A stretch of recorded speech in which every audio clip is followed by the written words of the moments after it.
Dans cette vidéo, nous allons voir ce qui se produit pour le corps humain de la transmission à l'infection par un pathogène. Tout commence par une transmission d'un micro-organisme pathogène. Le micro-organisme pathogène peut se transmettre le plus souvent d'un homme à un autre, mais peut parfois être transmis via notre milieu extérieur ou par d'autres organismes. Par exemple, le virus de la rage est souvent transmis à l'homme via la morsure d'animaux comme par exemple le renard. La maladie de Lyme, qui est provoquée par une bactérie, est souvent transmise par la tique. Le sida, provoqué par un virus appelé le VIH, est lui souvent transmis lors d'un rapport sexuel ou par mélange de sang. La grippe est transmise la plupart du temps par voie respiratoire lors d'un éternuement, et la gastro-entérite par le toucher. En effet, la gastro-entérite est provoquée par un micro-organisme qui va s'attaquer à l'appareil digestif d'un individu. Cet individu peut aller aux toilettes et des matières fécales vont pouvoir se déposer sur ses mains. Certaines personnes ne se lavant pas les mains après avoir été aux toilettes, il pourra alors serrer la main d'une autre personne qui pourra porter ses mains à sa bouche et être à son tour contaminé par ce micro-organisme. Une fois que le micro-organisme a été transmis, il va y avoir l'étape de la contamination, c'est-à-dire la pénétration du micro-organisme dans le corps humain.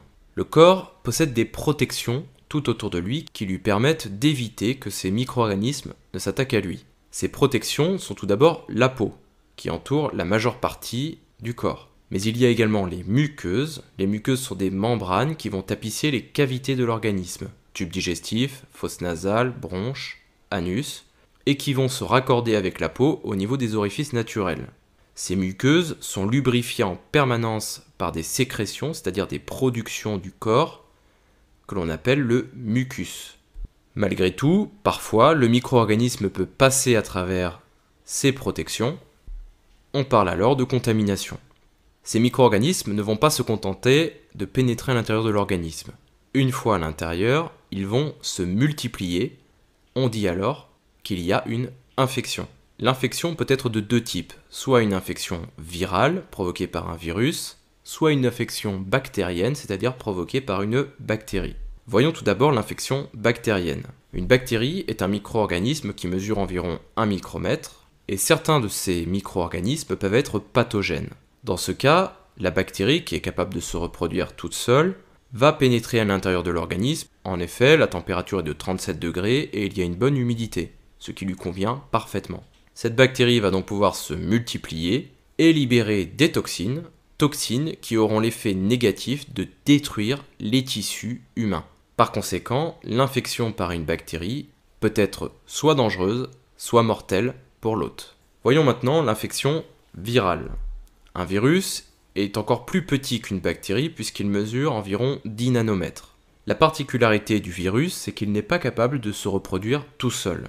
Pour produire d'autres virus, il va avoir besoin de multiplier son ADN.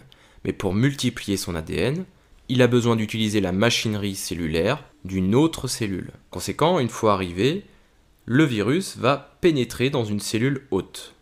Une fois à l'intérieur, il va utiliser la cellule pour produire d'autres virus, et ces virus seront libérés par bourgeonnement dans l'organisme. Ces virus vont alors pouvoir contaminer d'autres cellules hôtes, ce qui veut dire que tant que le système immunitaire n'a pas détruit l'intégralité de ces virus, ils continueront de se multiplier dans le corps.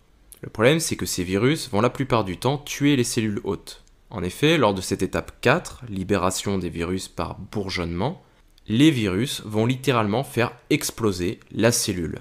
Par conséquent, tant que les virus sont présents dans l'organisme, ils vont progressivement détruire certaines cellules. Pour conclure, on peut dire que quelle que soit l'infection, qu'elle soit bactérienne ou virale, dans les deux cas, il y aura des désagréments pour le corps humain.